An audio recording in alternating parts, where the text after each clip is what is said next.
Bonjour Cécile Dejoux. Bonjour Thibault. Vous êtes professeur des universités au CNAM, vous êtes professeur affilié à ESCP Europe et je vous reçois à l'occasion du lancement de votre nouveau MOOC du manager agile au leader designer. Alors je vais rappeler simplement que vous êtes la rockstar du MOOC en France, c'est pas moi qui le dis, c'est le monde. Vous êtes suivi par 105 000 personnes dans 148 pays. C'est donc important de se pencher sur le sujet de votre nouveau MOOC qui risque encore une fois d'être beaucoup suivi. Alors, il faut faire un peu de pédagogie autour de ce terme, le leader designer. Qu'est-ce que vous entendez par là? Alors Thibault, au départ, je voudrais juste peut-être faire une chronologie.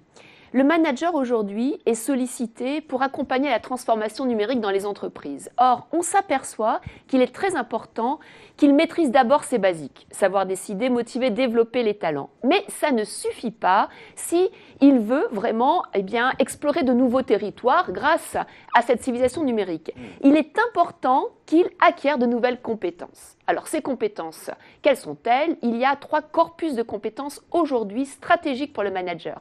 D'abord, acquérir des compétences numériques pour connaître les bons codes, les bonnes règles, comment stocker, valoriser, partager une information d'Internet ou qui vient sur les réseaux. Ensuite, les compétences numériques pour avoir les bons comportements. Travailler vite, travailler avec les collaborateurs collaborativement. Et ensuite, les compétences de design, le design thinking au service du manager. C'est donc la nouveauté du MOOC pour penser différemment, pour se transformer. Car on ne peut pas travailler aujourd'hui dans une transformation numérique si on n'a pas ces 3 étages de compétences: numérique, agilité, design.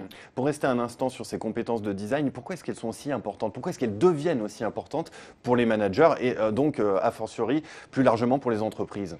Aujourd'hui, dans l'entreprise, on va demander au manager de participer à des missions d'innovation. Le manager doit innover. Et la méthode du design thinking permet d'avoir une méthodologie, un ensemble d'outils pour innover. Ensuite, on veut détecter des talents, on veut attirer de nouveaux talents. Et cette façon de travailler permet d'attirer et d'avoir cet objectif. Ensuite, pour travailler dans la complexité, pour désiloter la façon d'interagir entre les métiers, c'est très important de pouvoir proposer du design thinking. Donc toutes ces raisons font que le design thinking est une façon d'innover au service du management. Est-ce que vous auriez des exemples, pour bien comprendre, des exemples d'entreprises ou de leaders designers déjà présents dans les entreprises et pour quels résultats? Alors pour avoir des exemples, bien sûr, je vous invite à suivre le MOOC puisque nous avons plus de 20 entreprises qui expliquent comment leurs managers ont suivi des formations de design thinking, ce que ça leur a apporté, comment ils ont pu, grâce à cette méthodologie, travailler différemment et ensuite acculturer leurs collaborateurs. Mais un exemple, l'exemple mythique aujourd'hui, c'est l'exemple de Steelcase.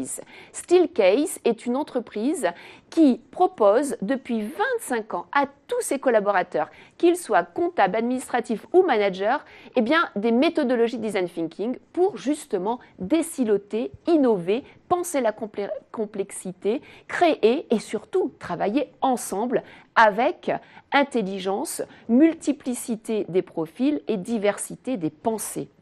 Dernière question, Cécile Dejoux, comment est-ce qu'on devient un leader designer? Je me mets à la place d'un manager traditionnel, entre guillemets, qui vous écouterait, qui dirait « Ah oui, ça c'est très intéressant, mais je fais quoi ?»